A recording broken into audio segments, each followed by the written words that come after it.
The Book of Jasher, a captioned audiobook narrated by In His Word Too. Chapter 37. And in the 105th year of the life of Jacob, that is the 9th year of Jacob's dwelling with his children in the land of Canaan, he came from Padan Aram.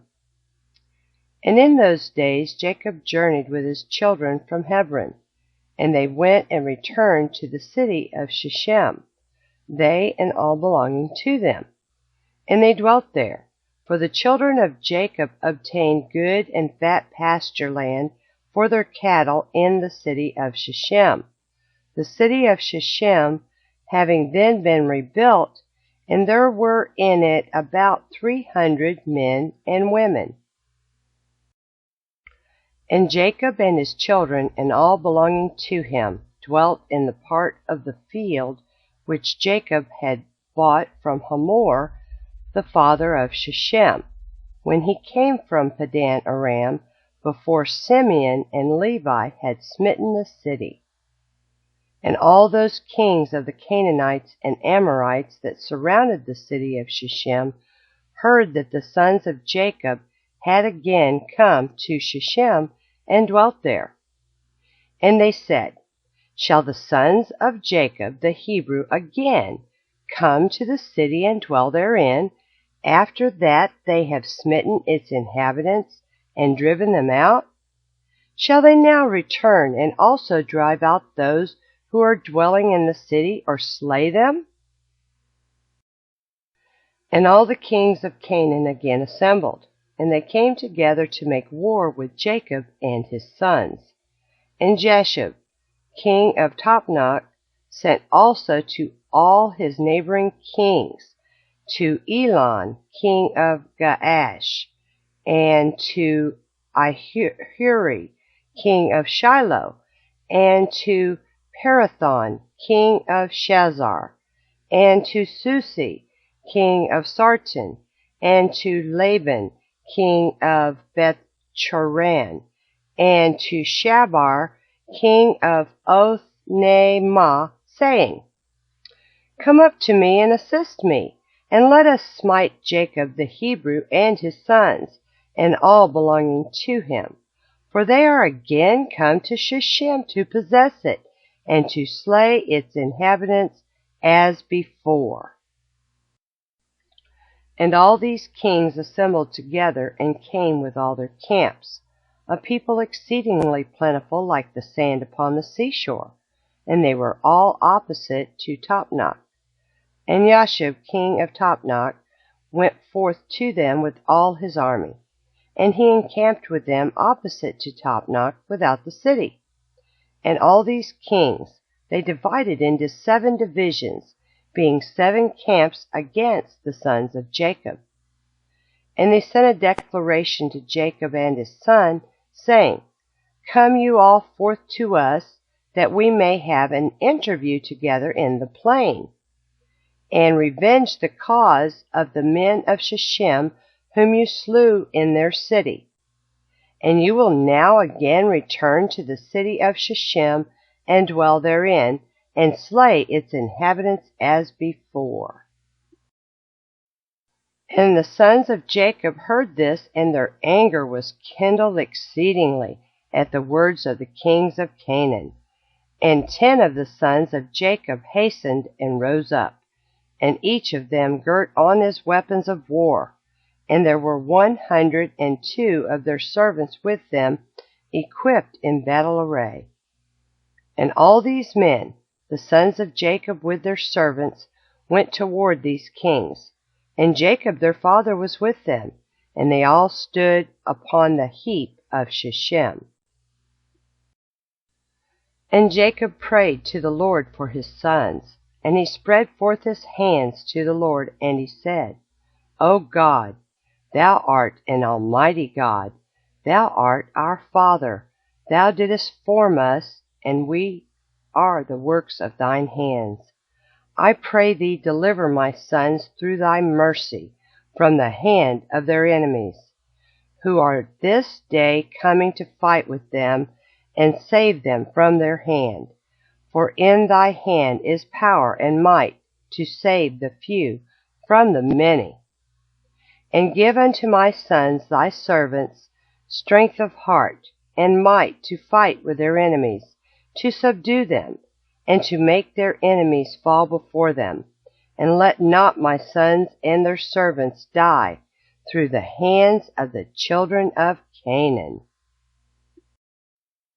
But if it seemeth good in thine eyes to take away the lives of my sons and their servants, take them in thy great mercy through the hands of thy ministers, so that they may not perish this day by the hands of the kings of the Amorites. And when Jacob ceased praying to the Lord, the earth shook from its place, and the sun darkened, and all these kings were terrified, and a great consternation seized them. And the Lord hearkened to the prayer of Jacob, and the Lord impressed the hearts of all the kings and their host with the terror and awe of the sons of Jacob. For the Lord caused them to hear the voice of chariots, and the voice of mighty horses from the sons of Jacob, and the voice of a great army accompanying them.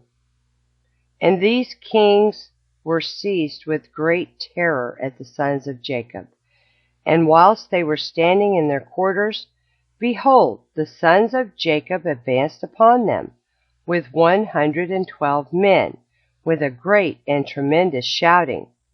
And when the kings saw the sons of Jacob advancing toward them, they were still more panic-struck, and they were inclined to retreat from before the sons of Jacob as at first, and not to fight with them.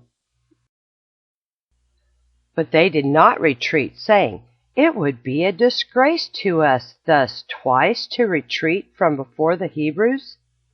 And the sons of Jacob came near, and advanced against all these kings and their armies. And they saw, and behold, it was a very mighty people, numerous as the sand of the sea. And the sons of Jacob called unto the Lord and said, Help us, O Lord, help us and answer us, for we trust in thee. And let us not die by the hands of these uncircumcised men, who this day have come against us. And the sons of Jacob girt on their weapons of war, and they took in their hands each man his shield and his javelin, and they approached to battle. And Judah, the son of Jacob, ran first before his brethren, and 10 of his servants with him, and he went toward these kings. And Jashub, king of Tapnach, also came forth first with his army before Judah. And Judah saw Jashub and his army coming toward him, and Judah's wrath was kindled, and his anger burned within him.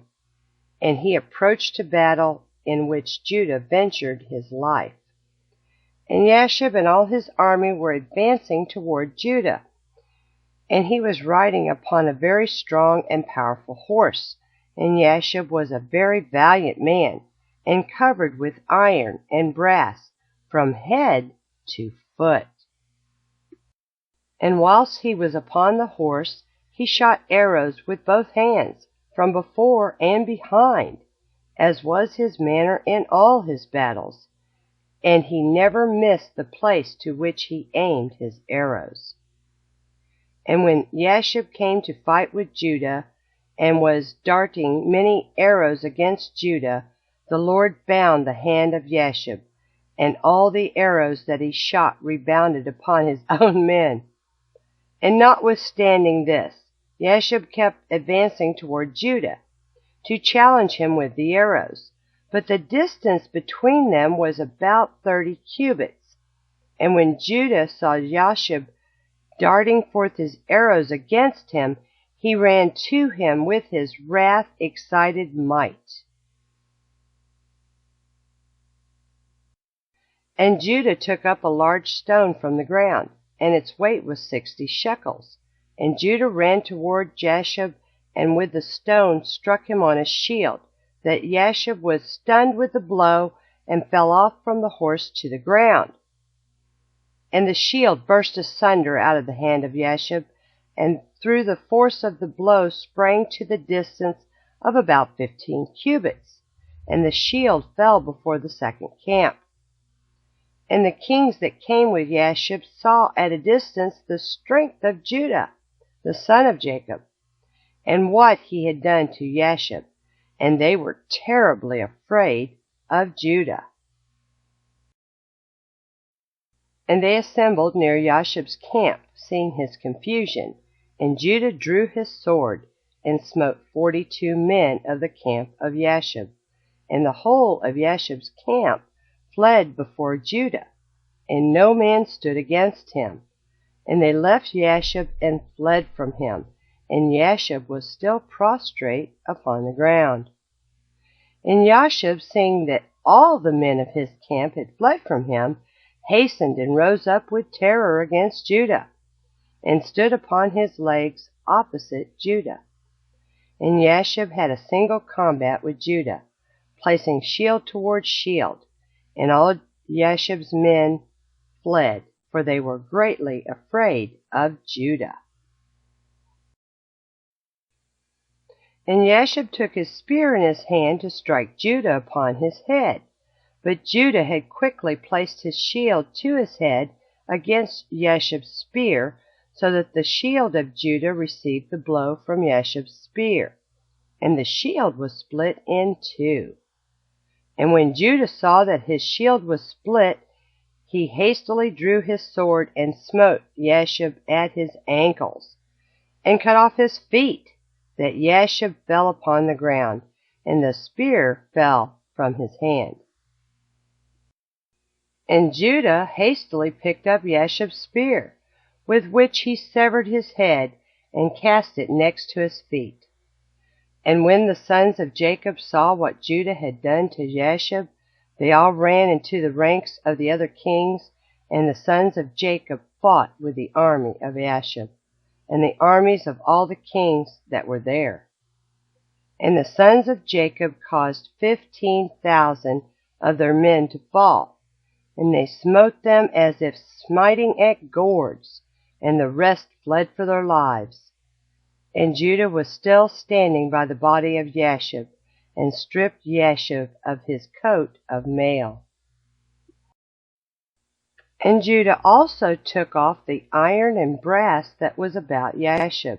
And behold, 9 men of the captains of Jashub came along to fight against Judah.